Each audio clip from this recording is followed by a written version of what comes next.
안녕하세요. 강원도민일보와 강원도민TV가 마련한 대선주자 대담 시리즈입니다. 네, 오늘은 정의당 심상정 대선 후보님 모셨습니다. 안녕하세요. 네, 안녕하세요. 안녕하세요. 첫 여성 게스트십니다. 아, 그렇습니까? 영광입니다. 네. 우선 이제 오늘 강원도 춘천에 오셨는데 저희 또 강원도민들과 또 강원도민일보 독자들께 인사 한 말씀 해주세요. 안녕하세요. 정의당 대통령 후보 심상정입니다. 시민의 삶이 선진국인 나라 함께 동행해 주시기를 청하러 왔습니다. 대선 후보가 되시고 나서 강원도 방문은 이번이 처음이신 거죠? 네. 네. 강원도하고는 좀 특별한 인연이 좀 있으실까요? 이제 사적으로는 이제 강원도시로 자주 오죠. 주로 어디를 자주 오시나요? 주로 이제 뭐 양술이나 청평까지는 그냥 일상권이고, 그리고 이제 속초도 2시간이면 오게 되더라고요. 그래서 속초, 강릉, 양양 이런 데를 이렇게 헤매다 가는 경우가 많이 있습니다. 네. 강원도만 오면 마음이 이렇게 편안하고 또 짠하기도 해요. 정의당이나 강원도가 다 잠재력이나 능력에 비해서 저평가되고 있다. 그래서 미래의 보석이 될 그런 원석 같은 존재니까 정의당하고 함께 우리 도민 여러분들 힘내시라, 그런 말씀 드리고 싶습니다. 네, 오늘 또 인터뷰에서 그런 말씀들도 많이 네. 해주시고요. 후보님 대선 도전이 4번째시잖아요. 글쎄 뭐 4번째라고 할 수도 있고, 그런데 이제 국민들 앞에서 당의 대선 후보로 선거는 이번이 재수죠. 재수. 네. 이번 재수 요 각오는 어떠신가요? 지난번에 이제 대선 후보로서 지역을 한 바퀴 돌 때하고 이번에 지역을 돌 때 너무나 차이가 컸어요. 수도권을 제외한 모든 지역이 지역 소멸을 정말 심각하게 걱정을 하고 있고요. 또 이제 청년들을 이제 모든 대선 후보들이 많이 만나는데 저도 많이 만납니다. 5년 전하고 분위기가 달라진 게 뭐냐면 굉장히 적막해요. 그 대신에 질문은 굉장히 구체적이고 예리합니다. 그러니까 34년간 양당이 권력을 번갈아 잡으면서 그 최대의 피해자가 청년하고 지역이라고 생각합니다. 이분들에게 기회를 주는, 희망을 주는 대선이 돼야 된다. 내년 대선은 양당의 기득권을 지키는 대선이 아니라 시민들의 삶을 지키는 대선이 돼야 된다. 그런 이제 마음으로 지금 열심히 시민들 만나고 있습니다. 네. 그 양당의 그 대선 주자들, 더불어민주당의 이재명 후보, 그리고 또 국민의힘의 윤석열 후보 각각에 대한 평가를 좀 해주신다면 어떠실까요? 사실 이재명 후보가 문재인 정부보다 더 개혁적이고 더 민주적일 거라는 이제 생각들이 있어서 진보적인 유권자들이 많이 이렇게 지지를 했어요. 근데 대선 레이스가 시작되고 지금 시간이 갈수록 이재명 후보의 정체성이 도대체 뭔가 의심스러울 수밖에 없거든요. 그러니까 이제 최근에 보면 뭐 전두환 재평가를 네. 한다든지 또 다주택자 집부자들까지 양도세를 감면하는데 지금 뭐 또 심력을 기울이고 있고, 또 문재인 정부가 지난 4년 동안 추진해 왔던 탈원전 정책도 지금 이제 되돌리는 그런 시도들이 있어요. 그래서 물론 실용과 중도를 앞세우고 있지만 저는 그 실용과 중도가 평가를 받으려면 대통령 후보로서 분명한 철학과 비전을 갖고 일관성을 갖출 때 그 토대 위에서 실용도 중도도 평가받을 수 있다고 보거든요. 그런 점에서 보면 지금은 뭐 좀 거칠게 말하면은 국민의 문턱까지 가 있다, 그런 생각이 들어서 좀 많이 혼란스럽다, 그런 말씀 드리고요. 또 하나 이제 민주적인가 하는 측면에서는 이제 이재명 후보님은 이제 성남시장 하시고 경기도지사 하셔서 강력한 어떤 추진력으로서 그동안에 이제 평가를 많이 받으셨어요. 그런데 이제 대통령은 이제 지방 정부를 이끄는 데는 행정적 리더십이 중요하다고 생각이 되는데, 이제 대통령이 되시면 이제 5천만 명의 이해관계를 조정하는 정치적 리더십이 더 중요하지 않나, 그런 점에서 지방자치단체장의 경험을 지나치게 과신해서는 안 되지 않냐 이런 목소리들도 많이 있다고 생각을 합니다. 윤석열 후보는 뭐 그래서 저는 이분에 대해서 할 얘기가 많지 않은데 이제 검찰총장 그만두고 정치 참여 선언하고 나서 129일 만에 이제 제1야당 후보가 되신 거잖아요. 아무리 이제 대한민국 정치가 뭐 여러 가지로 부족한 점이 많다 하더라도 그 5천만 시민의 삶과 그 이해를 조정하는 일이기 때문에 이 정치야말로 저는 전문성이 필요하다고 생각해요. 그런데 129일 만에 정치 그것도 뭐 대통령의 리더십을 이제 과연 이제 준비를 할 수 있었겠나 그런 점에서 국민들이 많이 불안해하죠. 그러니까 실언도 많고, 근데 실언도 한두 번이 아니고 자주 하면 그게 실언이 아니고 이제 그분의 인식과 능력이죠. 그런 점에서 이제 국민들께서 정말 이번에 찍을 후보 없다 이렇게 개탄을 하는 게 아닌가 그런 생각이 들고요. 그래서 제가 더 분발해야겠다는 생각을 많이 합니다. 네.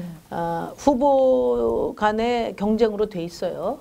이재명, 윤석열, 뭐 심상정 등의 경쟁이지만 본질은 양당 체제와 심상정의 싸움이거든요. 그러니까 양당만이 집권할 수 있는 체제, 이게 양당 체제예요. 왜 그러냐? 모든 조건, 재정, 또 제도 이게 다른 제3의 세력이 도전하기 어렵게 만들어졌거든요.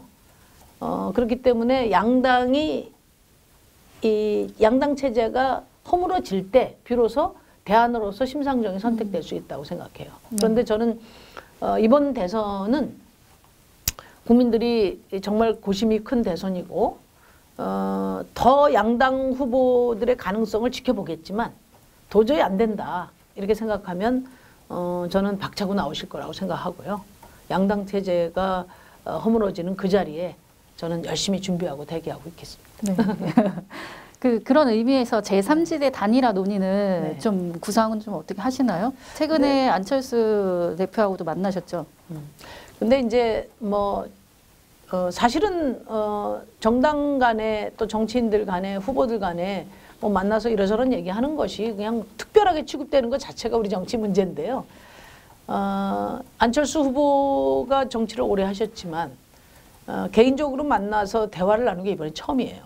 아, 그러셨군요. 네. 그래서 무슨 단일화니 통합이니 이런 전제를 가지고 만났다기보다 이분이 이제 대통령 후보 출마하면서 양당 체제에 종식돼야 된다 목소리를 크게 외쳤기 때문에 그러면은 양당 체제 종식을 위해서 어떤 구상을 갖고 계신가 허심하게 이야기를 나눠보고 거기에서 공통 분모가 있으면 협력을 해야겠다 이렇게 생각하고 만났고요. 지금 이제 안철수 후보하고 심상정은 이제 노선도 좀 다르고 지지 기반도 좀 다르잖아요. 그러니까 지지자들의 동의 없는 그런 정치 행위는 하지 않을 겁니다. 그거는 바람직하지도 않고 또 시너지 효과가 나지도 않아요. 근데 이번에 이제 만나서 말씀을 나눠보니까 양당 체제 갖고 안 된다는 생각이 분명하고 다당제 하에 연정으로 가야 된다는 입장을 말씀을 하셨어요. 그래서 두 가지를 크게 합의했는데 하나는 정치개혁 분야에서 정책 공조를 하자. 그리고 이번 대선은 시민의 삶을 지키고 미래로 가는 대선이 돼야 된다. 그래서 청년의 빼앗긴 미래를 되찾는 그런 세대 간의 공정 문제를 비롯한 대안을 함께 모색해보자. 현재는 거기까지입니다. 네. 김동연 총리 측하고도 같이 뭐 열려 있는 건가요? 뭐 누구나 만나려고 생각하고요. 또 기회가 되면 또 만나서 논의를 하려고 생각합니다. 그런데 이제 대체로 사실은 기간이 많이 남았어요, 앞으로.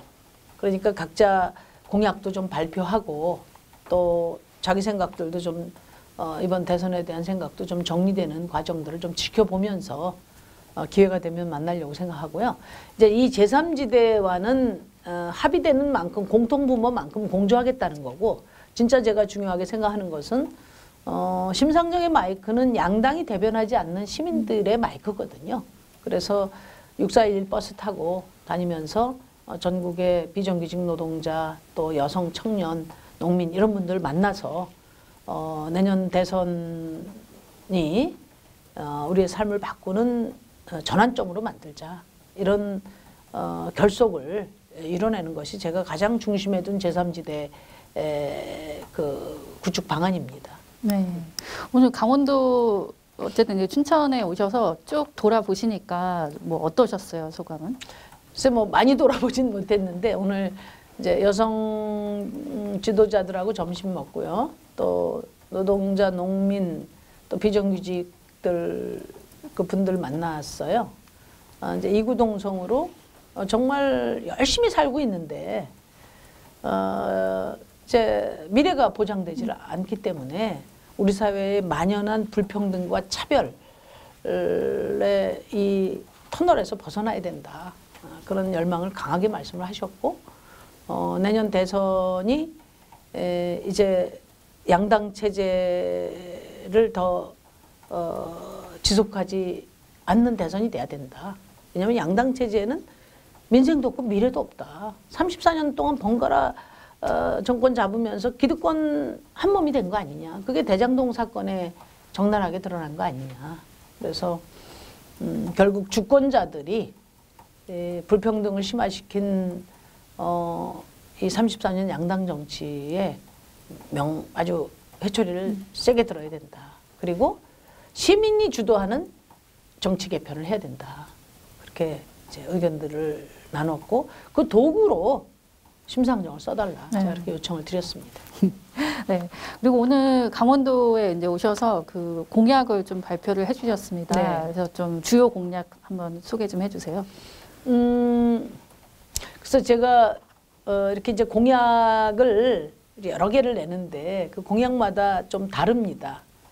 저의 삶이 녹아있는 공약도 있고요. 저의 감성이 깊게 배어있는 공약이 있고 또 뭐 전문가들의 의견을 중심으로 한 공약도 있어요. 근데 강원도 공약은 제가 토론도 많이 하고 또 끝까지 직접 손을 봤습니다. 그만큼 강원도가 갖고 있는 천혜의 자원을 그것을 경쟁력으로 하는 강원도의 미래를 구상해 봐야겠다. 그런 개인적인 그 애정과 또 욕심이 있었다는 말씀 드리고요. 우리나라에만 뭐 두 차례 온 이런 방문객들 설문조사를 제가 봤는데 가장 대한민국에 좋은 게 뭐냐. 뭐 BTS도 좋지만 강원도의 산과 자연. 네. 숲이다. 저는 강원도의 자산은 바로 이 자연 자산이라고 봐요. 그동안에 역대 정권들이 제시한 거는 이 강원도의 자산을 훼손하는 방식의 어떤 비전을 제시를 했는데 그게 결국은 강원도의 미래를 만들지 못했거든요. 근데 기후위기 시대에 강원도의 자산을 무기로 하는 발전 전망을 만들 수 있는 시대가 드디어 왔다. 그래서 제가 오늘 4가지를 말씀드렸는데요. 하나는 강원도를 녹색, 평화, 특별자치도로 이제 승격시키고 그리고 탄소 중립 1번지로 만들어서 태양광 발전한다 그러면 다들 싫어하시는데 그런 게 아니고 강원도를 에너지 자립도로 만들도록 정부가 전폭적인 지원을 하겠다는 겁니다. 뭐 산 깎아내리고 산림 훼손해서 태양광 풍력하자는 게 아니고 이제 고속도로, 철도 이런 공유지를 적극적으로 활용하고 모든 건물의 옥상 같은 데를 이용하고 모든 가정에 이제 태양광 발전기가 냉장고 같이 가전제품이 되는 시대가 될 겁니다. 그래서 1가구 1태양광 시대를 여는데 정부가 무료로 지원하겠다. 그런 말씀을 드리고요. 그렇게 에너지 자립도를 만들고 여기에 이제 글로벌 치유 관광 타운을 만들겠다. 그렇게 이제 비전을 드렸고요. 무엇보다도 제가 강원도에 드리는 최고의 선물은 주4일제입니다. 주4일제가 실시되면 아마 강원도 연간 관광객 2억 인구 시대를 맞이하게 될 거다. 장담합니다. 아마 작년까지 제가 통계를 보니까 1억 2천이었더라고요. 코로나 이전까지. 코로나 이전까지 1억 2천만 명 정도가 됐는데 주사일제를 실시하면 강원도를 찾는 우리 국민들도 많아질 것이고 또 글로벌 치유 타운을 만들면 장기 체류하는 외국 관광객들도 꽤 많아질 거라고 저는 믿습니다. 네. 근데 그 주 4일제 도입에 대해서 뭐 이제 찬반 의견이 공존하는데 아직은 좀 시기가 이른 거 아니냐 좀 이제 이런 의견들도 좀 다수가 있습니다. 근데 좀 어떻게 설득을 하시고 어떻게 좀 입안을 하실 예정이신가요? 지금이야말로 주 4일제를 도입할 수 있는 골든타임이다. 그렇게 말씀드립니다. 유럽은 93년도에 주 35시간제를 지침으로 했고요. 지금 대부분의 나라가 주 4일제 시범 실시에 들어가 있고요. 미국은 기업 4개 중에 1개가 지금 주 4일제를 하고 있고 일본은 자민당 정부가 올 봄에 주 4일제 추진을 공식화했습니다. 세계 12 경제 선진국인 대한민국에서 이걸 추진하지 못할 이유가 없다. 또 이번 이제 주 4일제는 이제 신노동법 안에 있는 공약인데 이걸 1호 공약으로 밀어넣은 거는 우리 시민들이고 특히 2030이에요. 그러니까 주 4일제는 심상정의 공약이 아니라 2030 제일 공약이 돼버렸어요. 근데 저는 시대 정신은 시민의 열망이 만드는 것이거든요. 그러니까 주 4일제는 시대 정신이 돼버린 겁니다. 그리고 그 시대 정신을 받아 안아서 책임 있게 추진해야 될 주체가 바로 정치다. 그렇게 생각하고요. 주 5일제를 도입한 게 2003년도예요. 제가 여기서 자랑을 하나 하자면 이 주 5일제가 국회에서 통과되는 그 상황을 견인한 게 누구냐? 접니다. 제가 그때는 금속노조 사무처장을 하면서 교섭을 총괄하고 있었는데 중앙교섭에서 주 40시간제를 타결을 한 거죠. 그러니까 민간에서 이렇게 주 5일제를 타결하니까 바로 입법화가 된 겁니다. 그리고 2004년부터 7년간 단계적으로 이제 적용이 됐거든요. 그래서 2011년까지 5인 이상까지는 적용이 됐는데 2011년을 기준으로 보더라도 지금 10년이 넘었어요. 노동시간 단축 당연히 이야기를 해야 됩니다. 그리고 지금 우리나라가 한 1800시간대고요. 독일 같은 데 1300시간대입니다. 그러니까 한 570시간 정도 차이가 나요. 그래서 저는 이제 이 주 4일제를 계기로 해서 대한민국의 전 사회적인 혁신을 이뤄내야 된다. 특히 디지털 시대, 팬데믹 시대, 기후위기 시대에 주 4일제는 기업에게도 중요한 경쟁력이다. 단순히 노동시간 단축을 생각하면 안 되거든요. 이 주 4일제를 도입한다는 것은 그만큼 작업 방법의 혁신, 소통의 혁신, 직장 문화의 혁신을 가져오는 거예요. 이제는 창의력 경쟁 시대입니다. 그래서 주 4일제는 대한민국의 경쟁력을 위해서도 매우 필요하다. 다만 이제 기업의 규모나 업종에 따라서 적용 시기에 뭐 차이가 있을 수밖에 없죠. 이 부분은 이제 저를 대통령으로 뽑아주시면 대통령 직속으로 이해 당사자들의 사회적 합의를 추진하는 추진기구를 만들어서 거기서 사회적 합의를 통해서 최대한 시행 시기를 압축할 수 있게 그렇게 추진할 생각이고요. 우리나라에서도 뭐 하고 있는 데가 꽤 됩니다. 얼마 전에 그 뭐 공무원 시험은 에듀윌 하는 그 에듀윌이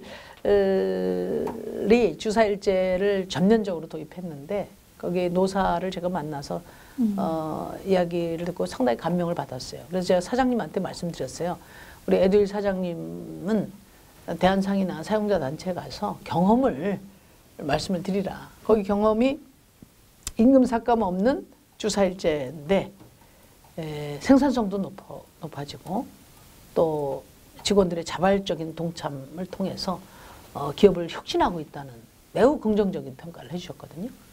그래서 그냥 막연한 두려움 말고 실제 주 4일제가 우리의 뭐 이제 더 이상 미룰 수 없는 미래라는 생각을 갖는 것이 중요하다 그렇게 생각합니다. 네, 주 4일제를 한번 기대를 해보겠습니다. 네, 기대하셔도 됩니다.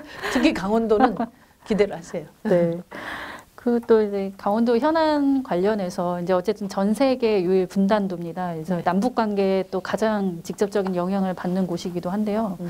그래서 이제 남북 이 평화 시대에 강원도가 좀 나아갈 게 좀 어떻게 보시는지. 이제 우선 이제 강원도는 뭐 평화의 그 이제 전망을 가질 수밖에 없다고 생각하거든요.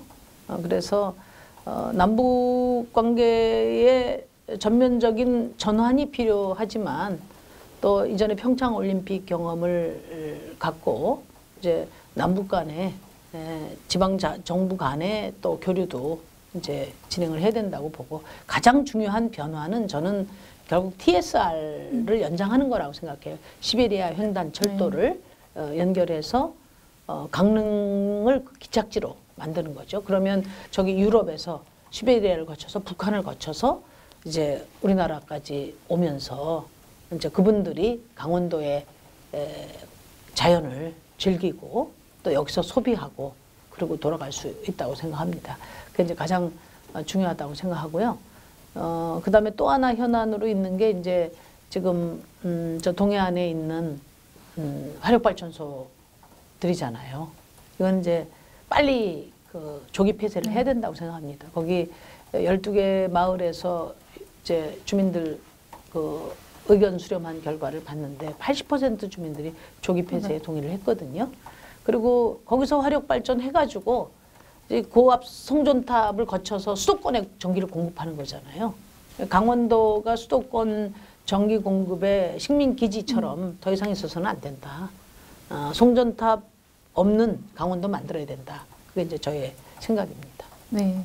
그리고 강원도 현안 사업 중에 하나가 이제 수건으로 설악산 5색 케이블카 사업이 있습니다. 그래서 이게 이제 사업 부침을 겪었다가 다시 정상화됐다가 이제 지금 다시 이제 무산 위기에 놓였는데 이게 또 환경 논리하고 같이 가다 보니까 지역에서는 이 사업에 이제 추진이 이제 돼야 된다라는 입장인데 또 이게 최근에 그 국회 국정감사에서도 또 이제 환경 문제를 더 이제 우선시해서 이 사업 추진은 안 된다 이런 목소리가 또 정의당 내에서도 또 나오기도 했습니다. 그래서 좀 어려운 문제이기도 한데 이 설악산 5색 케이블카 사업 문제에 대해서는 좀 후보님 어떤 입장이세요? 그러니까 이제 제가 환노위 때 국정감사 때도 이걸 여러 차례 지적을 했는데, 그러니까 그 왜 강원도의 미래, 강원도의 기회를 반대하냐 이렇게 이제 항의하시는 분들도 있었어요. 그런데 강원도의 기회가 과연 무엇인가?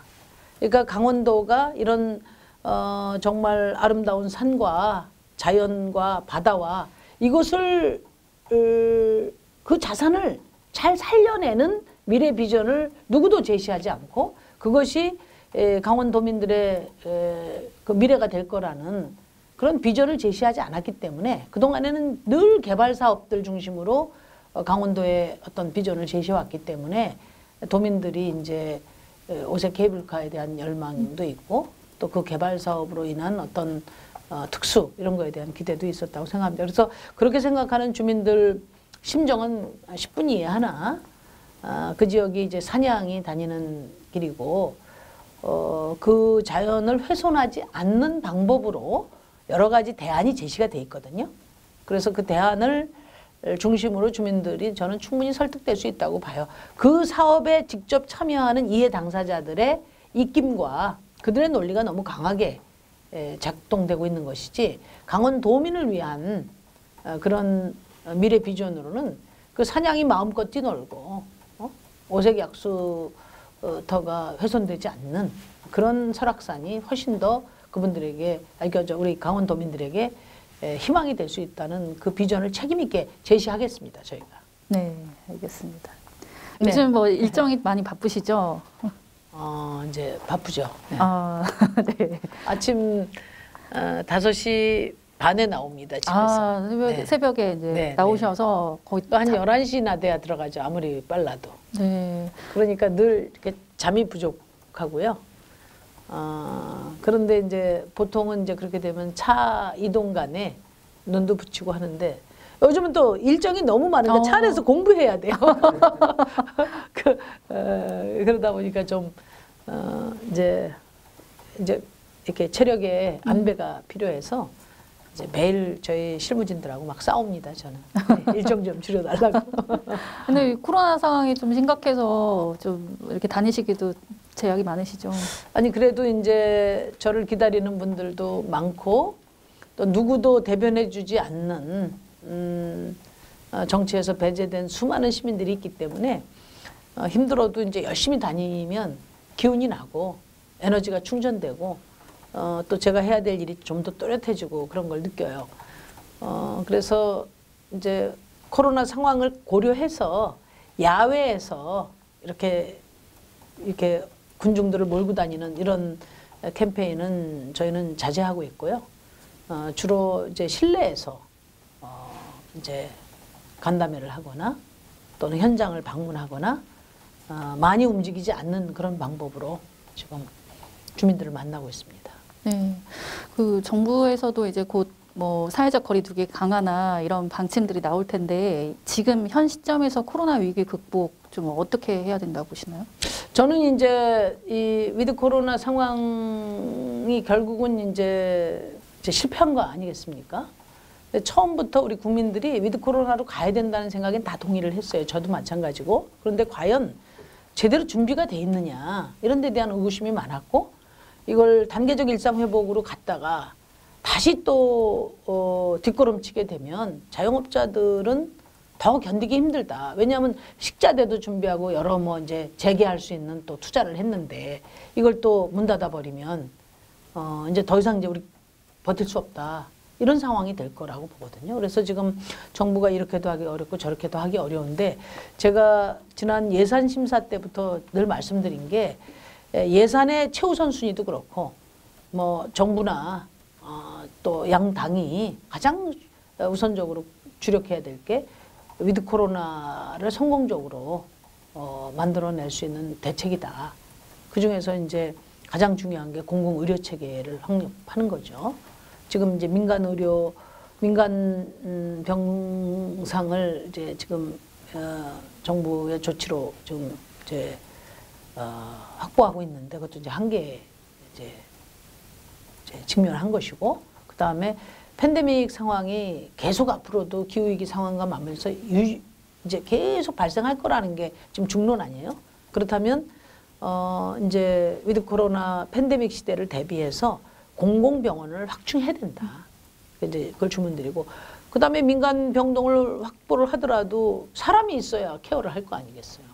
근데 지금 사실 간호사, 조무사, 의사 이런 의료 인력들이 거의 지금 그렇게 상태거든요.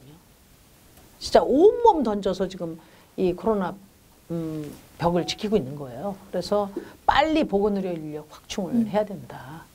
그래서 지금 단계적 거리두기를 더 강화하고 또 풀고 강화하고 이런다고 문제가 해결되는 게 아니라 이런 근본적인 공공의료 체계를 확충하고 보건의료 인력을 또 늘리고 그리고 자영업자 손실보상에 대한 제대로 된 지원을 하고 이런 코로나 상황을 근본적으로 관리하는 그런 책임 있는 자세로 좀 이제 정치권이 임했으면 좋겠고 저는 후보들한테 제안을 했어요. 뭐 50조다 100조다 액수 가지고 서로 뭐 포퓰리즘적 공방하지 말고 그 종합 대책의 구체적인 방안을 가지고 대선 후보들이 만나서 협의하자.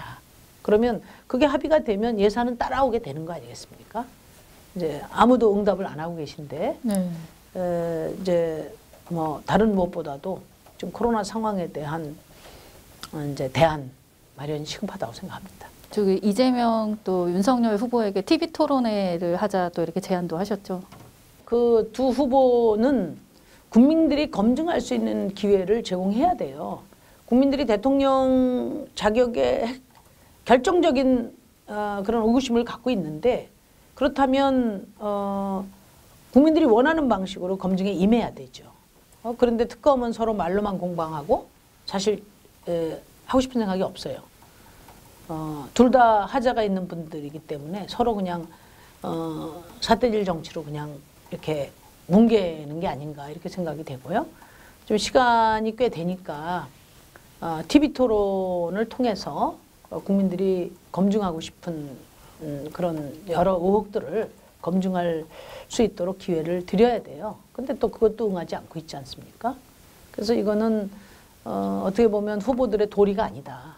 그런 말씀을 드립니다. 사실 지금은 뭐 후보들이 각자 자기 지지층 결집하고 있는 중이고 그러면서 진영 간의 갈등은 더 격화되고 있거든요. 그러니까 같은 자리에서 또 얼마나 지금 검증해야 될 일들이 많은 후보들이에요. 그러니까 같은 자리에서 서로 토론을 통해서 검증할 수 있는 기회를 빨리 응해야 한다. 그 말씀 드립니다. 네.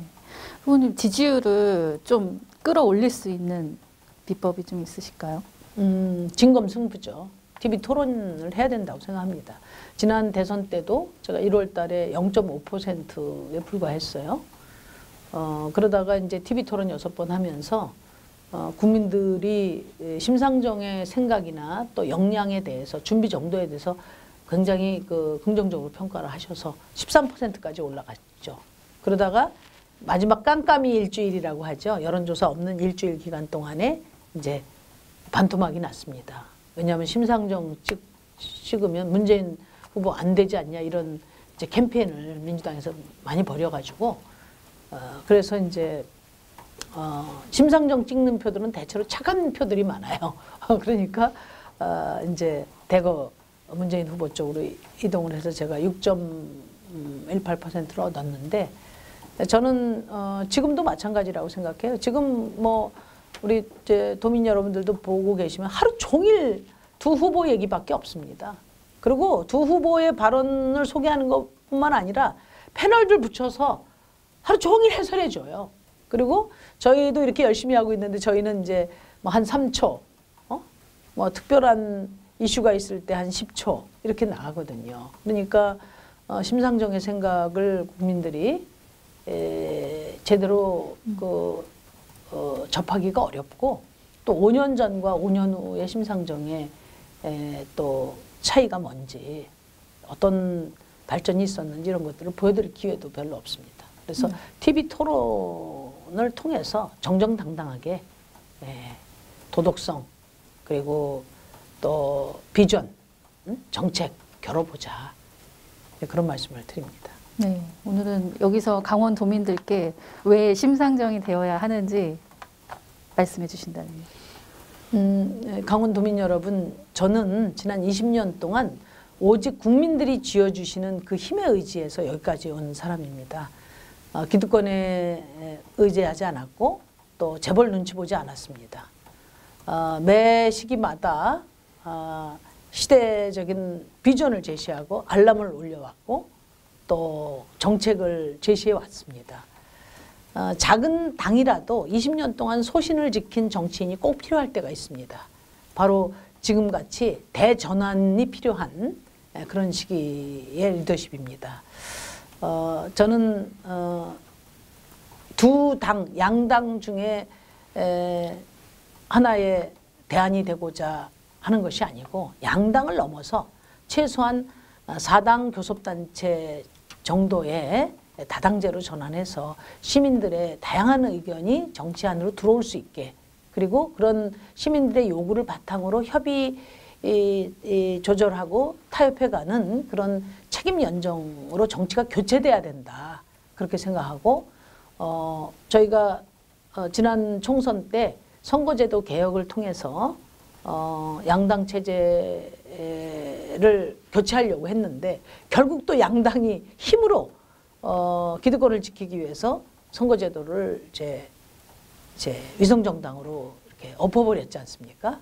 이제는 시민들이 주도하는 정계 개편을 해주시라.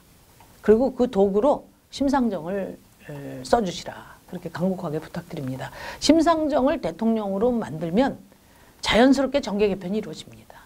그리고 24년 총선에서 노선과 정책에 따른 그런 4, 5당 정당 체제가 정립이 될 거라고 생각합니다. 이번 대선은 대선으로 끝나는 것이 아니라 지방선거 총선까지 이어지는 대한민국의 정치 교체의 신호탄이 되는 그런 대선이라고 생각하고 저 심상정 우리 국민 여러분들의 선택을 받기 위해서 최선을 다하겠습니다. 도민 여러분들이 많이 도와주시기 바랍니다. 감사합니다. 네, 말씀 감사합니다. 이것으로 강원도민일보와 강원도민TV가 마련한 대선주자 대담 시리즈 마치겠습니다. 오늘 심상정 후보님 나와주셔서 감사합니다. 네, 고맙습니다. 고맙습니다. 더 많은 돈의 뉴스와 정보를 얻기 원하신다면 좋아요와 구독을 눌러주시길 바랍니다. 감사합니다.